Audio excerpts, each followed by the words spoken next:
Salut et bienvenue dans un nouvel épisode de l'été des Asinautes. Alors comme vous pouvez le voir, je suis dans un train parce que je me rends en Belgique. Alors oui, le Tour de France des Asinautes fait un petit détour par la Belgique, mais ça vaut le coup, vous allez le voir, parce qu'on va rencontrer Thomas. Allez, je vous propose d'y aller.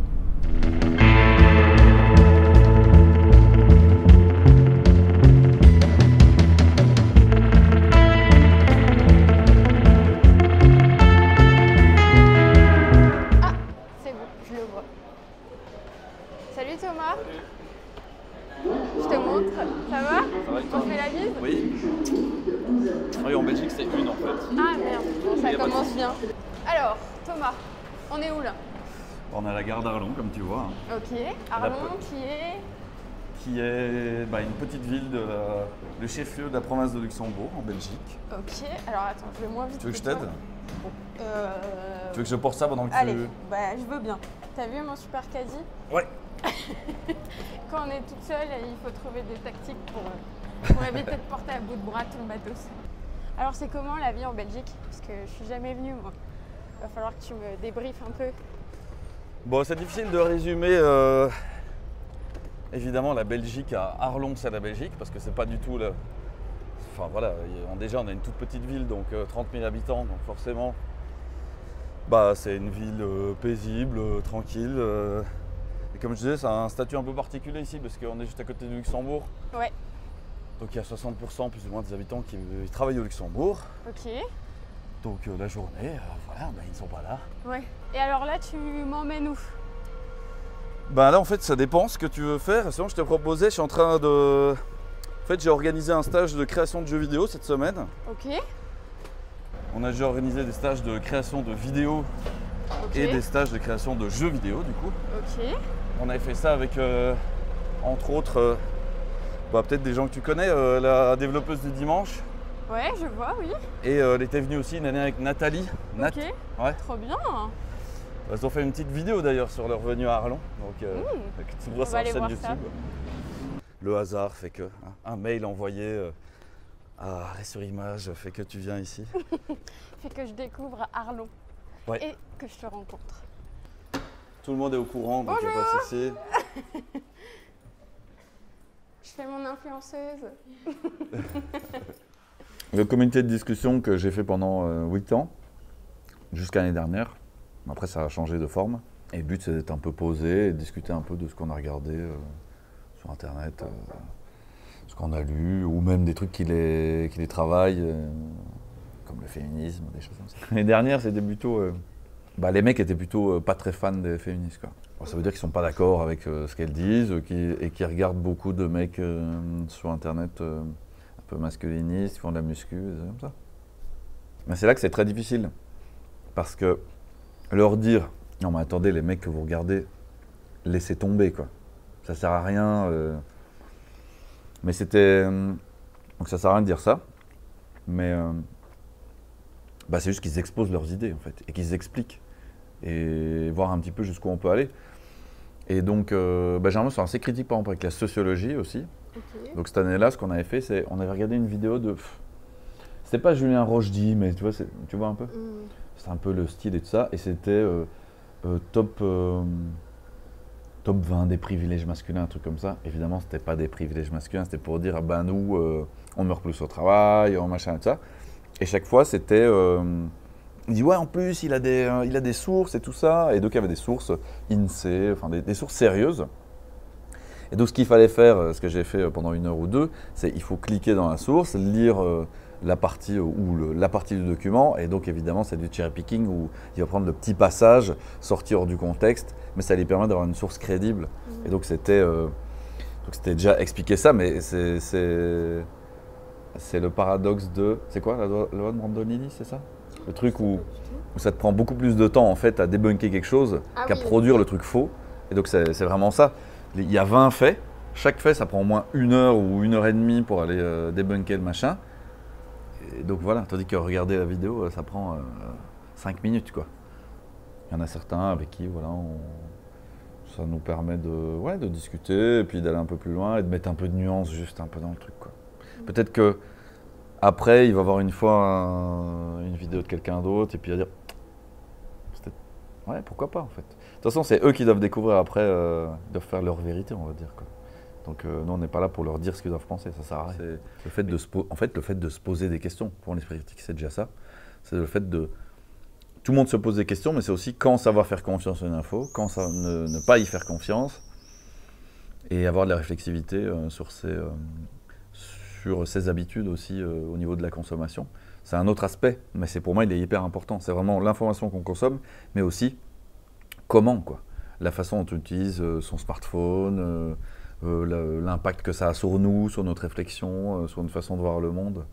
Et donc ça, c'est pour ça que je préfère toujours poser des questions que donner des réponses. C'est ça que j'aime bien, c'est arriver et puis les aider à vraiment à se poser des questions, à se dire ok, ouais, j'avais pas pensé à ça, et puis ben, c'est à eux de faire après le travail, et puis voilà, quoi.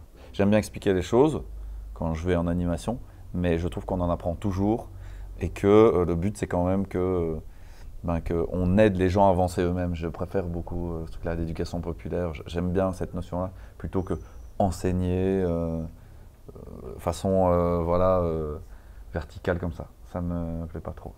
Je suis toujours prêt à me remettre en question, et toujours prêt à ce que quand on fait des animations sur des arguments fallacieux, il y en a qui disent « Ah mais tiens, dans cet extrait-là, moi j'ai trouvé cet argument-là ».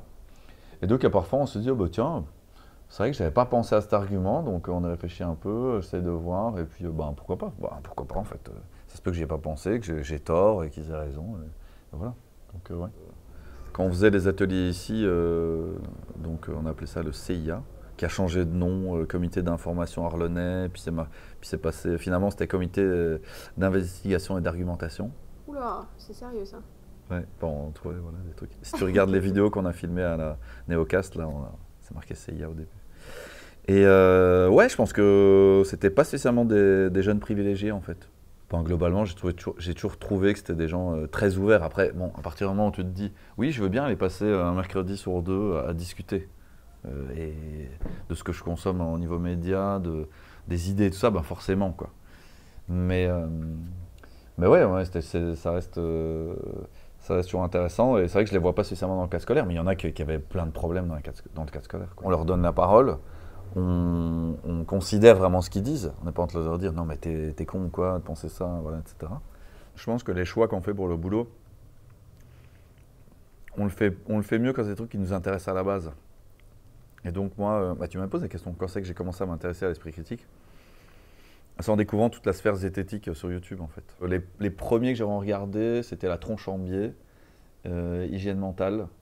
Ça c'était vraiment les deux, je crois que c'est les deux que je me souviens.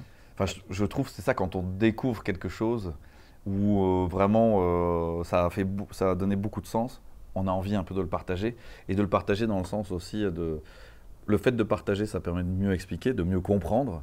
Et en même temps, ça permet aussi que les gens disent « Bah attends, c'est bizarre, moi je pense pas du tout ça en fait, quoi ». Donc parfois tu remets des trucs en question aussi, ah, bah ouais en fait, ça c'est vrai finalement, j'ai peut-être mal compris, ou alors peut-être que c'était faux en fait.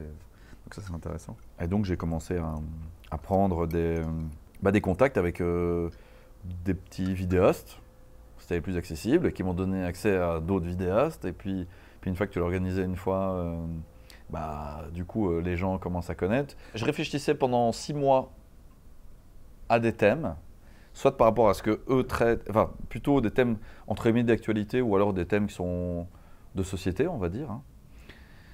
Et aussi qui touchent un petit peu à l'univers de la vidéo, être vif de ces vidéos, par exemple, chaque année on l'a fait, hein. Et puis après j'essaie de trouver des vidéastes vulgarisateurs qui vont en parler. C'est cool. Et puis les 2 dernières années, on a eu aussi des gens plus...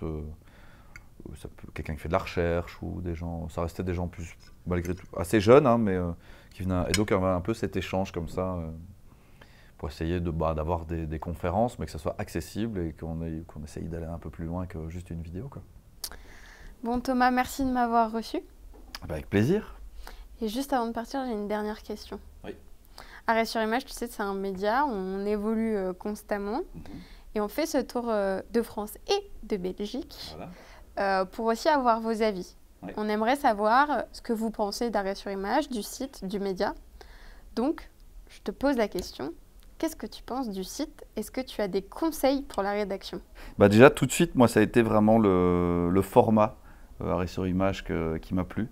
Que ce soit les vidéos, surtout les vidéos donc, qui prennent le temps, des vidéos longues où on a le temps de s'intéresser au sujet, où on laisse la parole aux intervenants. Donc ça aussi c'est hyper important, si les gens ont des trucs à raconter pendant quelques minutes, on ne va pas les couper.